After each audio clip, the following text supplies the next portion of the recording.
IMF, World Bank, all other institutions, they make African countries jump through hoops. Loans will never be able to pay.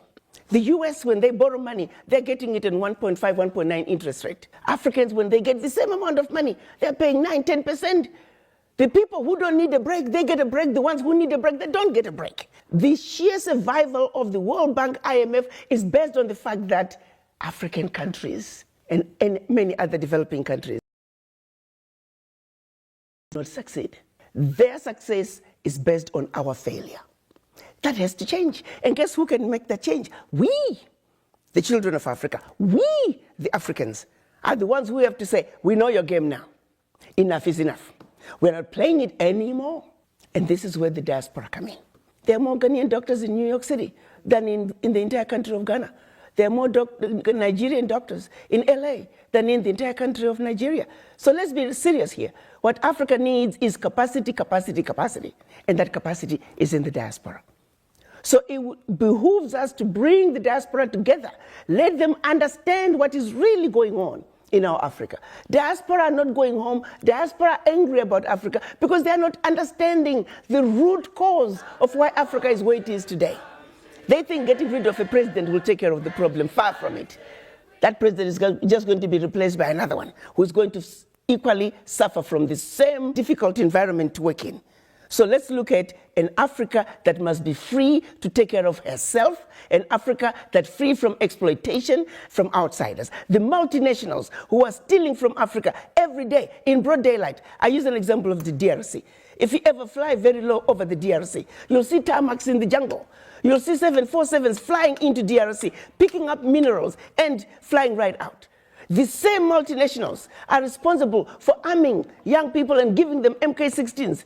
Because why? Their satellites in the skies are telling them where that village is. There are lots of diamonds. So what do? Arm young people, drag them up, and send them to go chop off a few heads. The rest of the village runs away, so they come behind and do their illegal mining. We black people must understand what is really going on. Because what we are shown instead is, oh, look at those Africans killing each other. There are some serious games that have been played in Africa for far too long. And once we understand that, we can strategize as to how we can begin to bring the difference and bring the change that Africa needs. And that change can only come if the African diaspora are united. And the Wakanda villages, as I call them, it is our organized way of saying, starting with one African diaspora center of excellence, it will be a new city, a developmental hub that we can then take from there. Every sector is developed. Take healthcare. How many doctors do we need in this region to take care of this many people? We pick up education, same thing. We pick up engineering. We pick up electricity.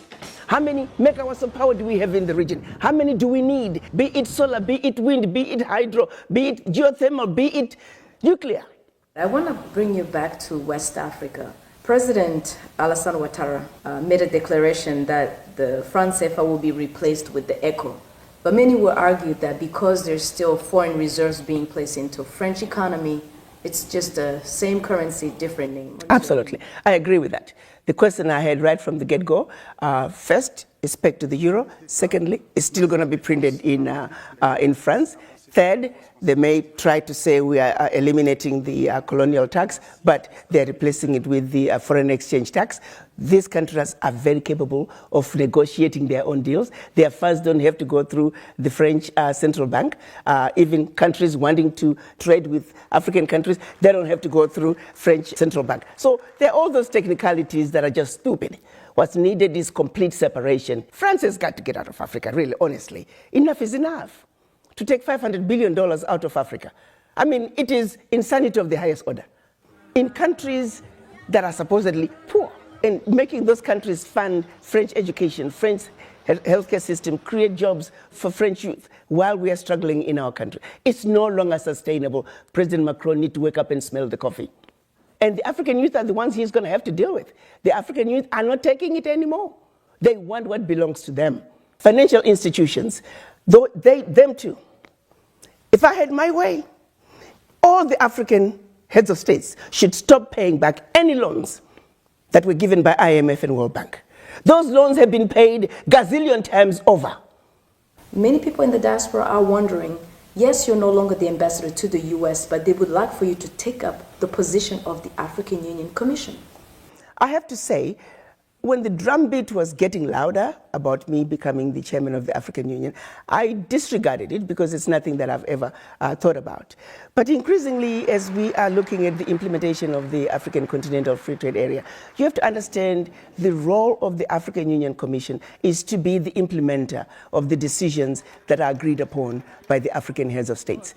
So it's important that we not get a career diplomat who's now only looking for their next position. We need somebody who can think outside the box. We need a business-minded person because people are dying, my dear young child. We've got to realize that children are dying every day. Women are dying every day. Millions of youth are unemployed and we're too busy being diplomatic, not hitting the nail in the head.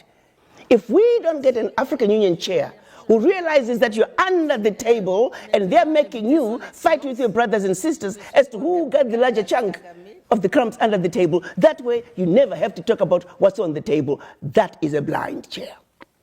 We need somebody who gets it. I do know that there's a need for major disruption at the African Union level. If I were to become chair of the African Union, I want to bring disruption. As we look at the African woman today, when we seek for crucial areas where she can be empowered and enabled, where should we focus? Should we focus in land right for economic freedom, or should we focus on them being in leadership positions for decision-making process? First of all, in order for the African woman to move forward, it starts with the mind. Women in general, actually, we have a tendency to just apologize and we just don't think we're quite able to get there. Granted, our challenges are real. Let's make a commitment to say we will succeed. Nobody is superior to us. We will get the job done.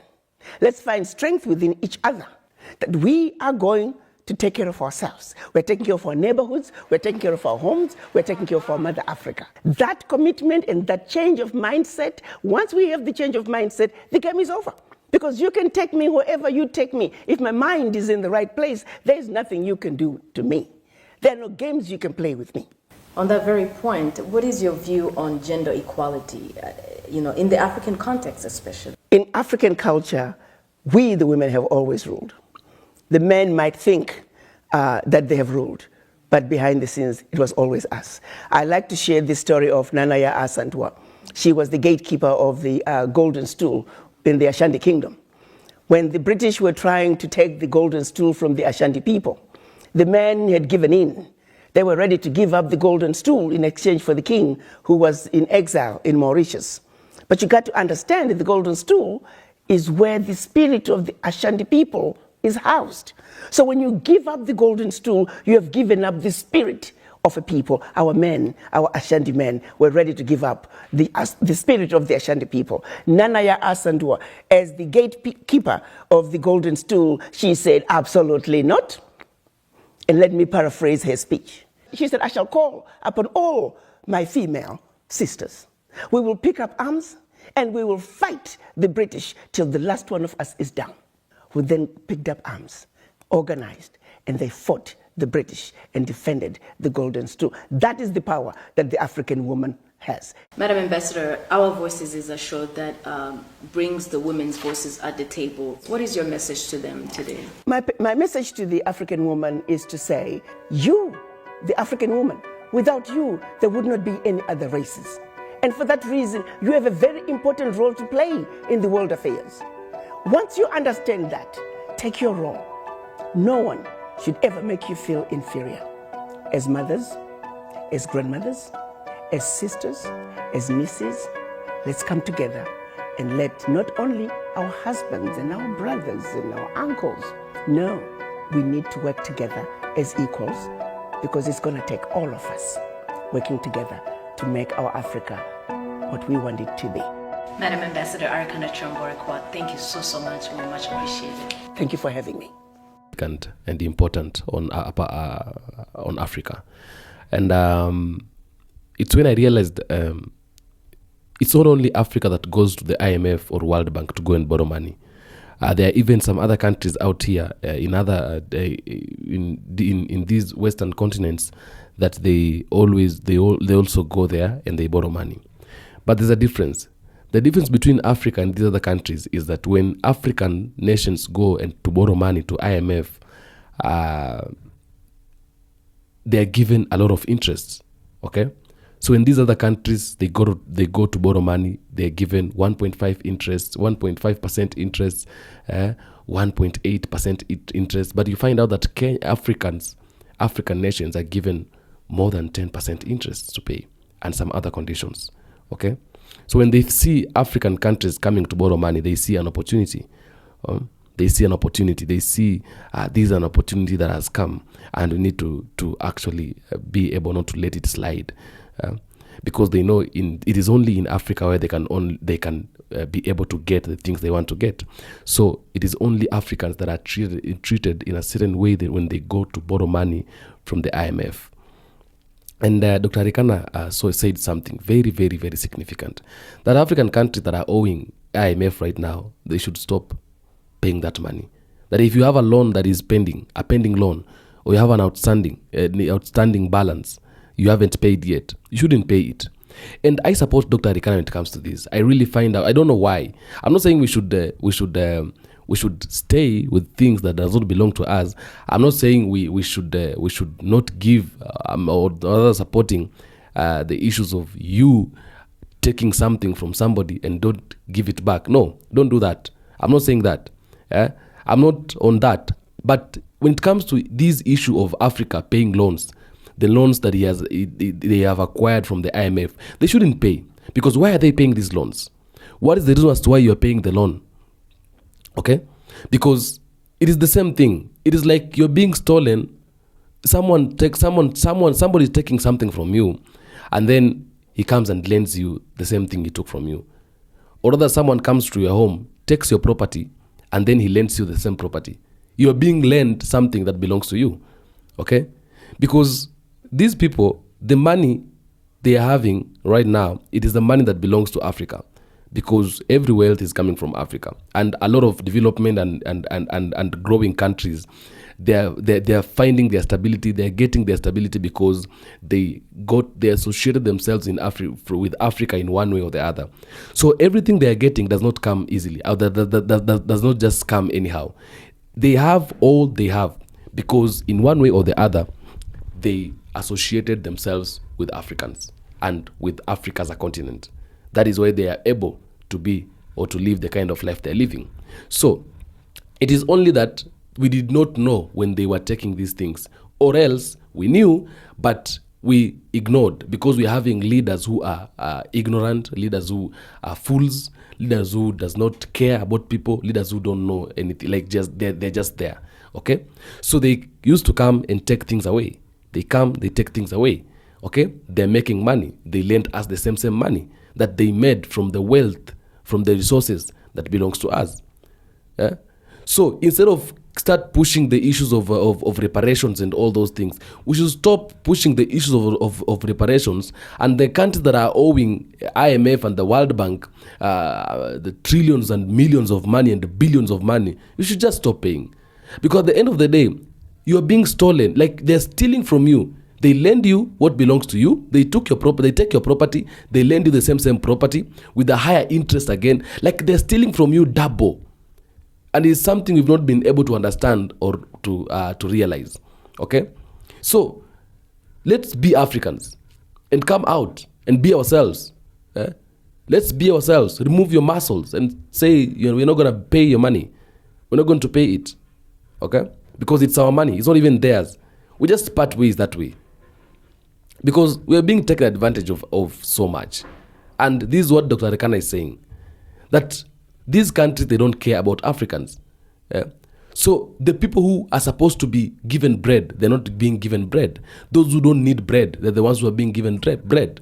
Because those countries there, they have already enriched themselves using Africa. They used Africa as a tool to enrich themselves. So they have already enriched themselves. Okay? But when they're going to borrow money from the IMF and the World Bank, they're given low rates, interests to pay. Okay? Africans, that their countries are still poor, where the people, again, when we go to borrow money there, we're given higher interests pay. So what is that? We shouldn't accept that. We shouldn't agree on that. We're supposed to try and make a change and try and fight and see how are we going to do this? How are we going to come about this? Because it is something that has to stop. It is something that really has to stop. It cannot continue like that. We need to have a way of life where people are respecting us, not people using us and taking advantage of us every time. Because they know when they tell us to give them even 20% interest, we shall give it back. We shall give it to them because we are Africans. And we are having leaders who does not understand what leadership is. They don't understand what leading their people is. They're just leaders who are directed. They go left, they go left. Go right, they go left. Right? They are like dogs, yeah? and donkeys that carry loads. That's who they are. They're like a car with a driver being driven anywhere, anyhow, even to the mud. We shouldn't accept that. Let me know what you have to say on the comment section on this issue. And I want you to listen we've listened to Dr. Arikana, the way she has spoken and everything she has said. I want to listen to you. What do you have to say? What do you think about it? Thank you so much for tuning in. Until next time, don't forget to subscribe to African Streamline.